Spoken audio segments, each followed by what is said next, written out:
అందరికి నమస్తే అండి. మన గన్లక్స్కి స్వాగతం. నేను మీ పుష్ప. ఈరోజు మన వీడియోలో డ్రాగన్ ఫ్రూట్ ప్లాంట్కి పువ్వులు పూసిన తర్వాత పాలినేషన్ ఎలా చేయాలో ఈ వీడియోలో చూపించబోతున్నానండి. ఈరోజు మనం 2 మెథడ్స్ ద్వారా మనము పాలినేషన్ చేయబోతున్నామండి. ఏ మెథడ్ బెస్టో కూడా నేను ఈ వీడియోలో చెప్తాను, ఎందుకో కూడా తెలుసుకుందాం. వీడియో స్కిప్ చేయకుండా కంప్లీట్గా చూడండి. ఓకే అండి, వెళ్ళిపోదాం. ముఖ్యంగా డ్రాగన్ ఫ్రూట్ ప్లాంట్కి ఫ్లవర్స్ రాత్రిపూట విచ్చుకుంటాయండి. దాని ప్రత్యేకతనే అదన్నమాట.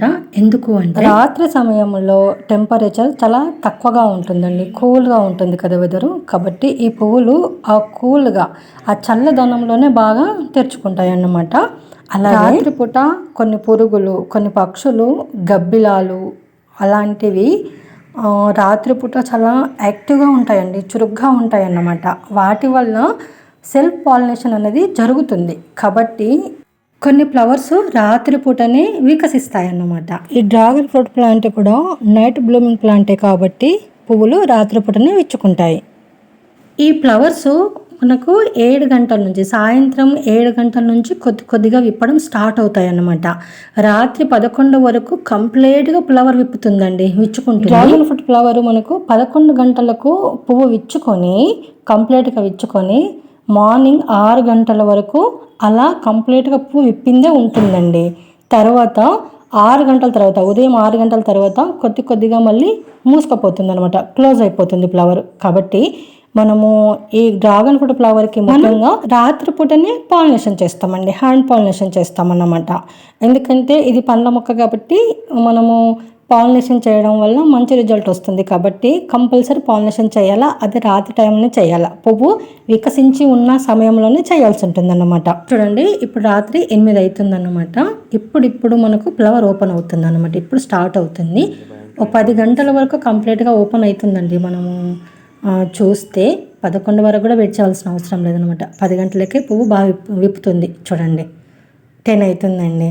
2 గంటలు పట్టింది ఫ్లవర్ అంతా విచ్చుకోవడానికి. చూడండి, చాలా బాగా విప్పినాయి కదా. ఇప్పుడు మనం పాలినేషన్ చేయాల్సి ఉంటుందన్నమాట. చూడండి, మధ్యలో ఉన్న పసుపు రంగు పుప్పొడి రేణువులు ఉన్నాయి కదా, వాటిని పోలెన్ అంటారండి. వాటిని తీసుకొని చూడండి, ఇక్కడ చిన్న ఫ్లవర్ లాగా ఉంది కదా, చక్రం లాగా, దీన్ని స్టిగ్మా అంటారు. అందులో ఉన్న పోలెన్ మనం కలెక్ట్ చేసుకొని ఇక్కడ స్టిగ్మా మీద వేయాలన్నమాట, పైన ఉండే లోబ్స్ మీద. ఓకే, ఇప్పుడు మనము ఆ పుప్పొడి రేణువుల్ని కలెక్ట్ చేసుకుందాం. అందుకోసం మనము ఒక చిన్న స్మూత్గా ఉండే ఒక బ్రష్, ఒక స్పూన్ తీసుకుంటే సరిపోతుందన్నమాట. ఇప్పుడు మెల్లగా మనం ఆ పోలెన్స్ని మెల్లగా ఇలా స్పూన్లోకి జస్ట్ టచ్ చేస్తేనే ఇట్లా పౌడర్లా వచ్చేస్తుంది. మనం ఏం ప్రెజర్ చేయవలసిన అవసరం లేదు. నిదానంగా జస్ట్ అలా స్పూన్లోకి ఇలా బ్రష్తో తీసుకోవాలి. ఇది పెయింట్ బ్రష్ అండి, చిన్న బ్రష్ తీసేసుకుంటే సరిపోతుంది అన్నమాట. ఎక్కువగా ప్రెజర్ చేయొద్దు, జస్ట్ ఎట్లా అంటేనే వచ్చేస్తుంది. మంచి స్మెల్ వస్తుందండి ఫ్లవర్ నుంచి, నిజంగా మంచి సుగంధమైన వాసన అన్నమాట.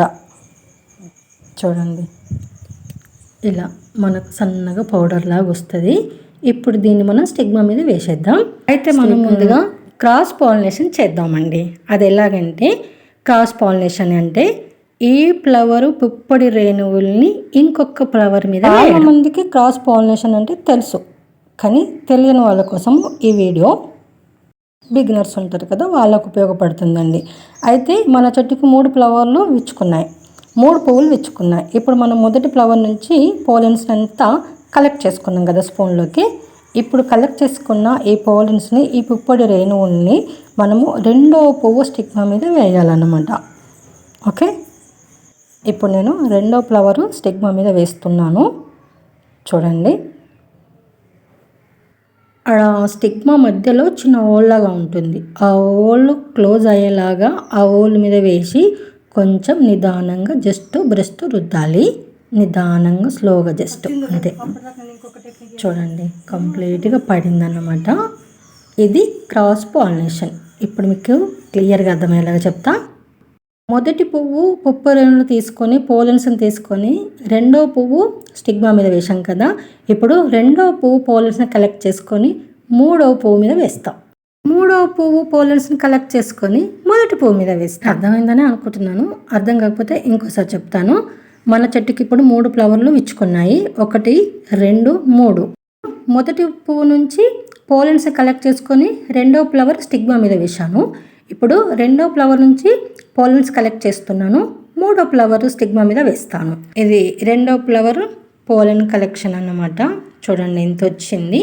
ఇప్పుడు మనము మూడో ఫ్లవర్ స్టిగ్మా మీద వేసేద్దాం. సేమ్ అన్నమాట. సేమ్ స్టిగ్మా మధ్యలో వేసేసి కొంచెము అప్లై చేయడమే అన్నమాట. అంతే, అంతకు మించి ఏముండదు. పాలినేషన్ అంటే ఏముండదు. ఆ పోలెన్స్ కలెక్ట్ చేసేసుకొని స్టిగ్మా మీద వేసేయడమే. అయితే ఇప్పుడు మనము ఈ పుప్పొడి రేణువులు, పోలెన్స్ అంటే పుప్పొడి రేణువులు, ఓకే తెలుగులో. ఇప్పుడు మూడో పువ్వు నుంచి పుప్పొడి రేణువుల్ని మనం కలెక్ట్ చేసుకొని మొదటి పువ్వు మీద వేయాలి. స్టిగ్మా మీద మనం మొదటి పువ్వుకు పాలినేషన్ చేయలేం. జస్ట్ మనం పుప్పొడి రేణువుల్ని కలెక్ట్ చేసుకొని రెండో పువ్వు స్టిగ్మా మీద వేసాం. రెండో పువ్వు పోలెన్స్ కలెక్ట్ చేసుకొని మూడో పువ్వు స్టిగ్మా మీద వేసాం.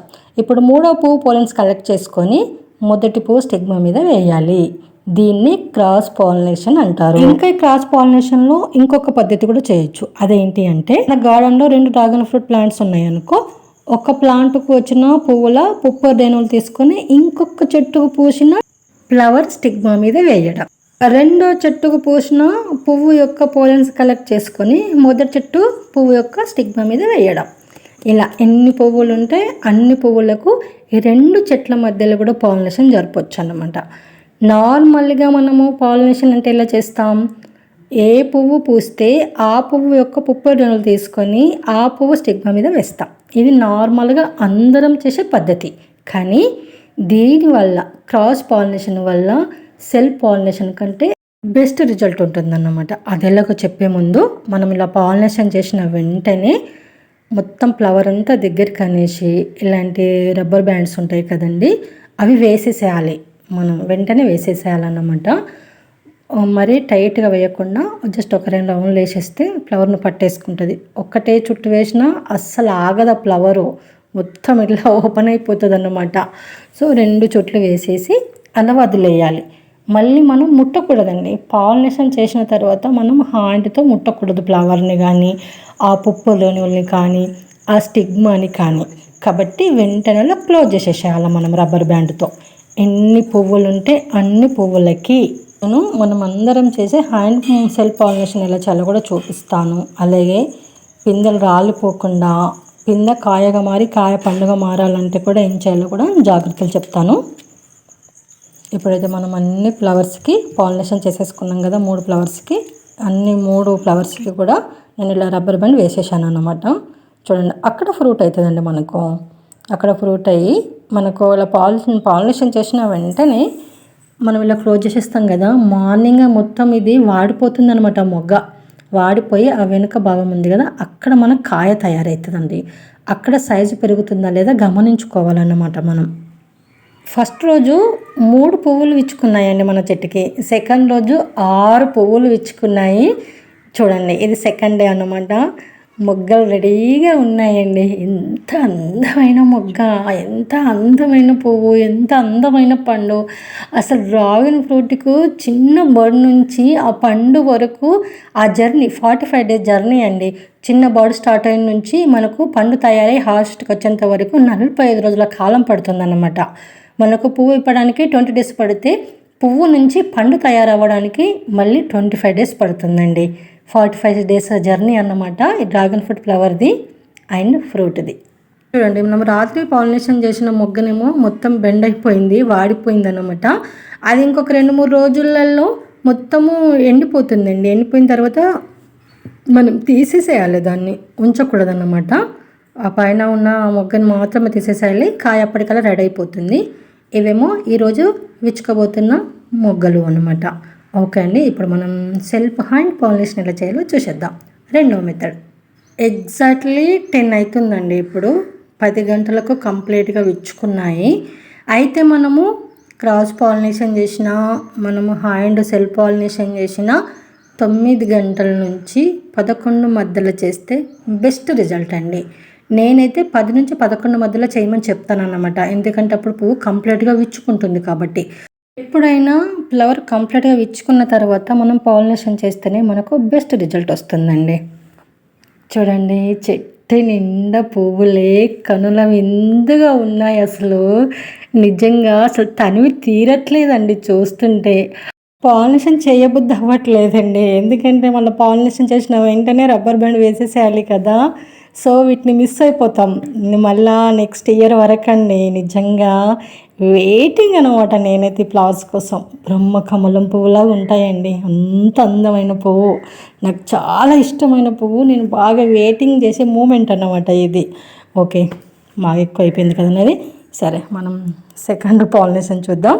నాకు తెలిసిన పాలినేషన్స్ అయితే 3 రకాలండి. ఒకటి న్యాచురల్గా జరిగే పాలినేషన్, ఈ బటర్ఫ్లైస్ కానీ బీస్ కానీ ఇవి ఉంటాయి కదా, ఇవి న్యాచురల్గా వాటంతట అవే మొక్కల్లో పాలినేషన్ జరిగేలాగా వాటికి ఉపయోగపడతాయి అన్నమాట, బీస్ బటర్ఫ్లైస్. ఇంకొకటి ఈ క్రాస్ పాలినేషన్, ఇంకొకటి వచ్చేసి థర్డ్ వన్ వచ్చేసి హ్యాండ్ సెల్ పాలినేషన్. నాకు ఈ 3 తెలుసండి. మీకు ఇంకా ఎలాంటి పాలినేషన్ తెలుసో అవి ఎలా చేయొచ్చో కూడా కామెంట్ బాక్స్లో కామెంట్ చేయండి. నేను నెక్స్ట్ మనం వేరే మొక్కకి ట్రై చేద్దాం.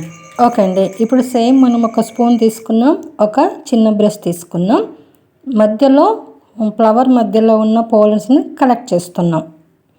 పుప్పొడి రేణువుల్ని చూడండి, కొంచెం అయితే సరిపోతుంది, అంతంత అవసరం లేదు. చూడండి, ఇప్పుడు దీన్ని మనము అదే పువ్వు మధ్యలో ఉన్న స్టిగ్మా మీద వేసేస్తున్నాం. అదే పువ్వు పుప్పొడి రేణువులు ఆ పువ్వు యొక్క స్టిగ్మా మీద వేస్తామన్నమాట. దీన్ని హ్యాండ్ సెల్ పాలినేషన్ అంటారు. మనం ఇంతకుముందు వేసింది ఈ పువ్వుది ఇంకో పువ్వు మీద వేసాం కాబట్టి అది క్రాస్ పాలినేషన్ అంటారు. అంతే, సింపుల్ అన్నమాట. అయితే నేను మీకు ఒక్క మొక్కకు మాత్రమే సెల్ఫ్ హ్యాండ్ పాలినేషన్ చేసి చూపించాను. మిగతా అన్ని ఫ్లవర్స్కి నేను క్రాస్ పాలినేషన్ చేశానండి. ఎందుకంటే నాకు క్రాస్ పాలినేషన్ మీద నమ్మకం ఎక్కువ. అది మంచి రిజల్ట్ ఇస్తుంది కాబట్టి అది నా నమ్మకము. రిజల్ట్ ఎలా వస్తుందో కూడా చూద్దాం, మన హార్వెస్ట్లో తెలిసిపోతుంది కదా, మీకు కూడా ఒక ఐడియా వస్తుంది. సో ఇప్పుడు మన అన్ని పువ్వులకు మళ్ళీ మళ్ళీ చూపిస్తే మీకు కూడా రిపీట్గా అనిపిస్తుంది, బోర్గా అనిపిస్తుంది. కాబట్టి జస్ట్ ఒక పువ్వుకు చేసి చూపించా. ఇప్పుడు అన్ని పువ్వులకు పాలినేషన్ అయితే జరిగిపోయింది, చేసేసిన. ఇప్పుడు మనం వాటికి రబ్బర్ బ్యాండ్స్ వేసేద్దాం. ఇలా పాలినేషన్ చేసి అలాగే వదిలేయచ్చు కదా, రబ్బర్ బ్యాండ్ ఎందుకు వేయాలి అంటే నేను వేయమని చెప్తాను. ఎందుకు అంటే మనము రెయిన్ సీజన్లో ఉన్నామండి, వర్షాకాలం ఇది. ఈ వర్షం ఇప్పుడు కంటిన్యూగా పడుతూనే ఉంది. అది ఎప్పుడు వస్తుందో తెలుస్తలేదు, ఎప్పుడు పోతుందో తెలుస్తలేదు. మొక్కల్ని కంప్లీట్గా డ్యామేజ్ చేసేస్తుంది. సో ఇప్పుడు మనం పాలినేషన్ చేసి అలా వదిలేస్తే వర్షం పడిందనుకో, మనం పాలినేషన్ చేసిన ఆ పుప్పొడి రేణువులంతా నీళ్ళల్లో పోతుంది కదా, ఆ వర్షానికి పోతుంది. కాబట్టి అప్పుడు పాలినేషన్ జరగదు కదా. కాబట్టి ఇలా వెంటనే క్లోజ్ చేసేసేయండి, ఏం పర్వాలేదు అన్నమాట. ఇంకొకటి ఏంటి అంటే అది ఏంటో ఏమో తెలియదు కానీ కరెక్ట్ పాలినేషన్ చేసే టైంలో వర్షం పడుతుందండి. అది ఎందుకు తెలియదు. ఈ రోజు కూడా విపరీతమైన వర్షం అన్నమాట. నేను జస్ట్ అలా పక్క జరిగానో లేదో ఫుల్ వర్షం, అందుకే ఎక్కువ ఫినిషింగ్ క్లిప్స్ కూడా తీయలేను అన్నమాట నేను. అలా మనము ఫ్లవర్స్ బాగా విచ్చుకున్న తర్వాత ఇంకా చూద్దాంలే చేద్దాంలే అని మనము ఎక్కువ ఓవర్ టైం ఇచ్చేసినాం అనుకో, ఆ వర్షం పడలేదు అనుకో, ఆ పుప్పొడి రేణువులన్నీ నీళ్ళల్లో కొట్టుకుపోతాయండి, వేస్ట్గా పోతాయి. అప్పుడు మనం ఎంత పాలినేషన్ చేసినా జస్ట్ మన సాటిస్ఫాక్షన్ కోసమే తప్ప మ్యాక్సిమం పాలినేషన్ జరిగే ఛాన్సెస్ చాలా లెస్ అన్నమాట. కాబట్టి సాధ్యమైనంత వరకు పువ్వు విచ్చుకున్న వెంటనే పాలినేషన్ చేసేసేయండి, ముఖ్యంగా ఈ సీజన్లో. కాబట్టి ఇంకా వేరే ఫ్లవర్స్ వేరే మొక్కలు అది సెకండరీ. మన డ్రాగన్ ఫ్రూట్ మొక్క గురించి మాత్రం ఎక్కువ టైం ఫ్లవర్కి ఇవ్వకండి. మనకు ఆ ఫ్లవర్ని చూస్తుంటే కడుపు నిండిపోతుంది, చేయాలనిపించదు, కానీ చేయాలి, ఎందుకంటే అది ఫ్రూట్గా మారాలి కాబట్టి. సెల్ఫ్ హ్యాండ్ పాలినేషన్కి క్రాస్ పాలినేషన్కి తేడా ఏంటి అని అంటే, సెల్ఫ్ హ్యాండ్ పాలినేషన్ చేయడం వల్ల కాయ కట్టే ఛాన్సెస్ 50% ఉంటే, ఈ క్రాస్ సెల్ఫ్ పాలినేషన్ చేయడం వల్ల 90% ఉంటాయండి ఛాన్స్. 100% అయితే నేను చెప్పను, 90% ఉంటాయి. కాబట్టి cross pollination is a best pollination. పిందె రాలిపోకుండా ఉండాలన్నా, కాయ పండుగ మారాలన్నా ఈ క్రాస్ పాలినేషన్ ఖచ్చితంగా ముఖ్యంగా ఈ డ్రాగన్ ఫ్రూట్ ప్లాంట్కి చేయండి. అలాగే ఈ క్రాస్ పాలినేషన్ వల్ల మన పండు సైజు, డ్రాగన్ పండు సైజు కూడా పెద్ద సైజులో వస్తాయి. లాస్ట్ ఇయర్ నా డ్రాగన్ ఫ్రూట్ ప్లాంట్కి క్రాస్ పాలినేషన్ చేశానండి. నా చేతి నిండా వచ్చాయండి పండ్లు. అవి 2 పండ్లు వచ్చినాయి, ఆ 2 పండ్లు చేతి నిండా వచ్చాయి అన్నమాట. సో నా అనుభవం అన్నమాట. అందుకే నేను సెల్ఫ్ హ్యాండ్ పాలినేషన్ కంటే క్రాస్ పాలినేషన్కి ప్రిఫరెన్స్ ఇస్తాను. ఇలా పాలినేషన్ చేసిన వెంటనే మనము మొక్కకు ఎలాంటి ఎరువులు ఎలాంటి లిక్విడ్ ఫర్టిలైజర్స్ వేయవలసిన అవసరం లేదు. మొక్క మొదట్లో మట్టి డ్రై అయితే మాత్రం కొంచెం నీళ్ళు ఇవ్వండి అంతే. ఆ నీళ్ళు కూడా ఎక్కువ కావద్దు, తక్కువ కావద్దు. మట్టి డ్రై అయిపోయినా పిందె రాలిపోతుంది, నీళ్ళు ఎక్కువైపోయినా పిందె రాలిపోతుంది. కాబట్టి మనం పోసిన నీళ్ళు ఎక్స్ట్రా వాటర్ లీక్ అవుతున్నాయా లేదా చూసుకోండి. అలాగే మట్టి డ్రై అవుతుందా లేదా అని చూసుకొని మొక్కకు నీళ్ళు ఇస్తే సరిపోతుంది. పాలినేషన్ చేసిన వారం రోజుల వరకు ఎలాంటి లిక్విడ్ ఫర్టిలైజర్లు ఎలాంటి ఎరువులు వేయొద్దు అండి మొక్కకి. ఇది ఒక జాగ్రత్త. ఇంత పాలినేషన్ చేసినా కూడా పిందె రాలిపోతుంది, కాయ కట్టట్లేదు అంటే దానికి ఇంకా కొన్ని రీజన్స్ ఉంటాయి. ఏంటంటే మొక్కకి ఎండ బాగా తగలకపోతే, మొక్కకు నీళ్ళు ఎక్కువైపోతే, అలాగే మొక్కకు వెలుతురు బాగా తగలకపోతే కూడా పిందె రాలిపోయి కాయ కట్టదు. కాబట్టి ఇవన్నీ సరిగ్గా జరిగేలాగా చూసుకోండి. అంతే అండి. పార్ట్ 1లో చెట్టుకు వచ్చిన బర్డ్స్ చూపించాను, పార్ట్ 2లో ఫర్టిలైజర్ చూపించాను, పార్ట్ 3లో పాలినేషన్ చూపించాను. ఇక మిగిలింది ఒక వీడియో వస్తుంది ఈ ఇయర్ డ్రాగన్ ఫ్రూట్ వీడియో. అది హార్వెస్ట్ వీడియో వస్తుంది. ఖచ్చితంగా మన ఛానల్ సబ్స్క్రైబ్ చేసుకోండి, సపోర్ట్ చేయండి, మన ఛానల్ ఫాలో అవుతూనే ఉండండి. Thanks for watching. Happy gardening.